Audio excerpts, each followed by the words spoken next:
Rescuers working to free the 12 trapped boys and their soccer coach from a cave in Thailand are in a race against time and rain to get them out before rising water levels and oxygen-depleted air make it impossible. Rescuers say the best window for a rescue could come in the next 3 or 4 days. ABC journalist Anne Barker joins us now live from the scene. So, Anne, as mentioned there, 3 or 4 days is that window. Do you have any further word as to when this rescue may get underway?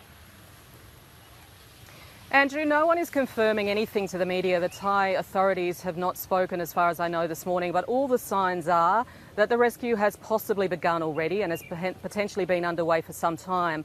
I'm now about 500 metres down the road from the cave site, and we've seen a row of ambulances going up the road already. We've seen police cars. There's an awful lot of action down here, and they're no longer allowing media to go in. And we've also seen some evidence that journalists are being told to leave the site from above. So even late yesterday, they were putting up tarpaulins at the very front of the cave site as if to block the media. They've had trouble with media slowly moving. There's a sea of cameras here, and they've just been slowly moving closer to the cave site in the last couple of days. So it's very clear that if the rescue hasn't begun already, then it would be imminent. And once they begin, there's every chance that they will try to bring these boys out in one sort of long group, but stagger them.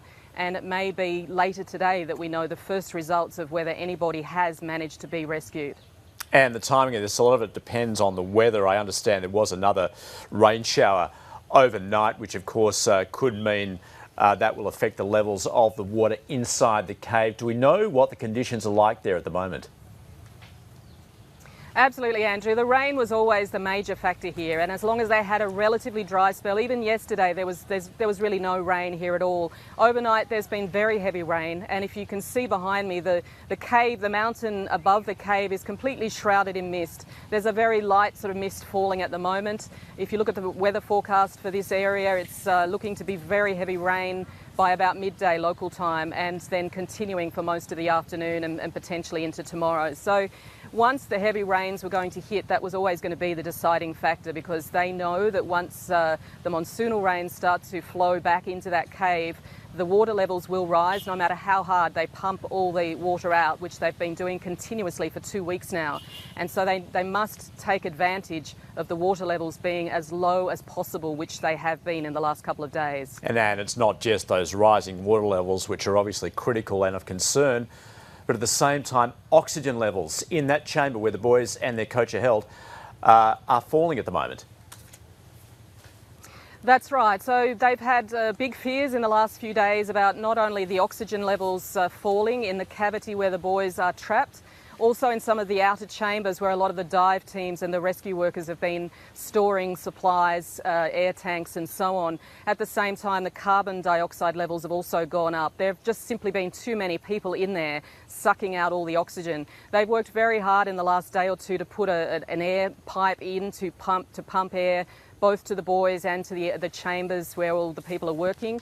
I'm not sure just how successful that's been, whether they've managed to get the air all the way down, but certainly that is another major factor, that they want to bring these boys out while they're in the maximum health and not depleted in any way by lack of oxygen. Yeah, on that point, Anne, do we know, they were talking about the strength of the boys, that they wanted to get them a little fitter to attempt this risky dive back. Do we know just how they're feeling at the moment, and also how that training has progressed as far as getting them used to scuba diving, given that many of them apparently can't even swim?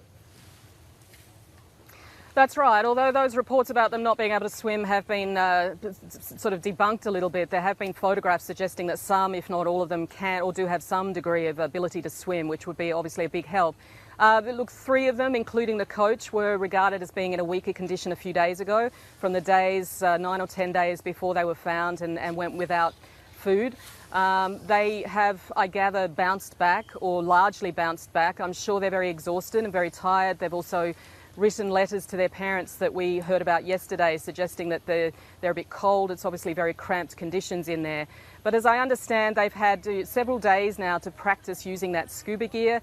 They've been taught how to put face masks on so they can breathe underwater, how to carry a tank on their back. Obviously, some of the trickiest manoeuvres they're going to have to perform is when they get to the very narrow sections of the passageways down there, which are still completely flooded. We're told that they will have to take the tanks off, hold their breath and be guided through by some of the Navy SEALs and indeed the British divers who we've been told will lead this rescue. So I think, as they said yesterday, this was the best possible time to attempt this rescue, given the health that they're in at the moment and the fact that the rain had held off and they've had extra days to practice, and hopefully they will make use of that time and we'll see a successful outcome. And just separately, I gather there was an accident on the mountain a little earlier. Yeah, late last night we heard that there was a car with volunteer rescue workers on the mountain above the cave. There's been a lot of work there in the last couple of days, people trying to find any sign of a shaft or an area where they could drill down into the cave above the boys to extract them that way. And unfortunately, one of those cars with 4 people in it fell over a cliff or over a ravine, and there were several people injured, but nobody killed. So at this stage, those people are, I gather, in hospital, one of them, and the others have survived.